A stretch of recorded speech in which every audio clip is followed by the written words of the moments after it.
ভারত যদি গৌর গোবিন্দের ভূমিকায় নামতে চায়, দেশের 18 গোবিন্দের ভূমিকায় নামতে চায়। শিক্ষিত তরুণ বক্তা, তরুণদের আইডল। বর্তমান সময়ে ওয়াজ মাহফিলের মাধ্যমে জনপ্রিয়তার শীর্ষে যাকে ধরা হয় তিনি হচ্ছেন ইসলামিক স্কলার মাওলানা মিজানুর রহমান আজহারী। অল্প কয়েকদিনে সব শ্রেণী পেশার মানুষের কাছে ব্যাপক গ্রহণযোগ্য হয়ে উঠেছেন। বর্তমানে যে কজন ইসলামী চিন্তাবিদ রয়েছেন তাদের মধ্যে তিনি অন্যতম। মিশরের আল আজহার বিশ্ববিদ্যালয়ে পড়াশোনার কারণে তার নামের সাথে আজহারী উপাধি যুক্ত হয়েছে। ইসলাম ধর্মের অনুশাসন মেনে চলেও নিজেকে স্মার্টভাবে উপস্থাপন করা যায় তা মিজানুর রহমান আজহারীকে দেখলেই বোঝা যায়। তাই এ সময়ের যুবকরা তাকে খুবই পছন্দ করে। তার মাহফিলে যুবকদের স্রোত দেখা যায়। তিনিও যুবকদের খুবই পছন্দ করেন। তাফসির মাহফিলে যুবকদের ভালো পথে চলার আহ্বান জানান। খুব অল্প সময়ে সুললিত কণ্ঠে কোরআন হাদিসের সহজ সাবলীল আলোচনা করে অসংখ্য মানুষের মনে জায়গা করে নিয়েছেন। তার গবেষণাধর্মী আলোচনার কারণে তিনি জনপ্রিয় হয়ে উঠেছেন। তিনি বাংলা, আরবি, ইংরেজি ভাষায় খুবই দক্ষ, যে কারণে বিভিন্ন দেশের মানুষ তার আলোচনা বুঝতে পারে। তিনি বিশ্বের বিভিন্ন দেশ ভ্রমণ করেছেন এবং বিভিন্ন সভা সেমিনারে অংশগ্রহণ করেছেন। দীর্ঘ 5 বছর পর গত 26 ডিসেম্বর তিনি তাফসিরুল কোরআনের আয়োজনে অংশগ্রহণ করতে বাংলাদেশে আসেন। কক্সবাজারে পেকুয়ার গুলদি তাফসির ময়দানে আলোচনা অনুষ্ঠানের মধ্য দিয়ে তার সফর শুরু করেন। নতুন বছর 2025 এর জানুয়ারি থেকে বিভাগীয় সফর শুরু করেন তিনি। এবার প্রতিটি বিভাগেই একটি করে প্রোগ্রামে অংশগ্রহণ করার কথা রয়েছে তার।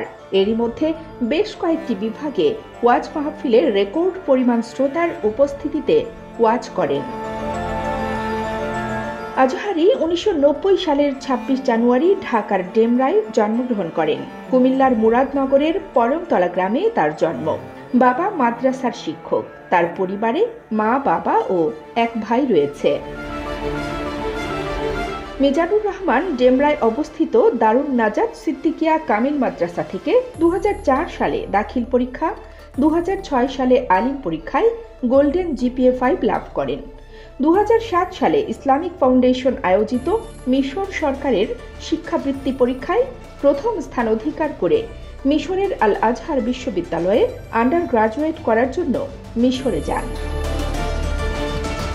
ডিপার্টমেন্ট অফ তাফসির অ্যান্ড কোরআনিক সায়েন্স থেকে 2012 সালে সিজিপিএ নিয়ে অনার্স উত্তীর্ণ হন। মিশরে 5 বছর শিক্ষাজীবন অতিবাহিত করার পর 2013 সালে মালয়েশিয়া যান। সেখানে গার্ডেন অফ নলেজ খ্যাত ইন্টারন্যাশনাল ইসলামিক ইউনিভার্সিটি থেকে পোস্ট গ্রাজুয়েশন সম্পন্ন করেন। ওই বিশ্ববিদ্যালয়ের department of Quran and Sunnah studies থেকে 2016 সালে পোস্ট গ্রাজুয়েশন শেষ করেন। মালয়েশিয়ার ইন্টারন্যাশনাল ইসলামিক ইউনিভার্সিটি থেকে এমফিল এবং পিএইচডি করার সিদ্ধান্ত নেন। 2016 সালের মধ্যে এমফিলও শেষ করেন। তার গবেষণার বিষয় ছিল human embryology in the Holi কুরআন।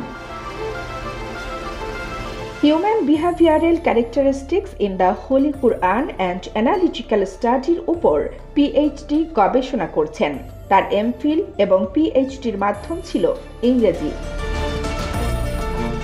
ব্যক্তিগত জীবনে মাওলানা মিজানুর রহমান আজহারী 2014 সালের 29 জানুয়ারি বিবাহ বন্ধনে আবদ্ধ হন।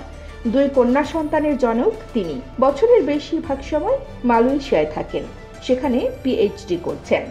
সময় পেলে দেশে ছুটে আসেন মাহফিল করতে। কানিস ফাতেমা নিপা, খবর সংযোগ।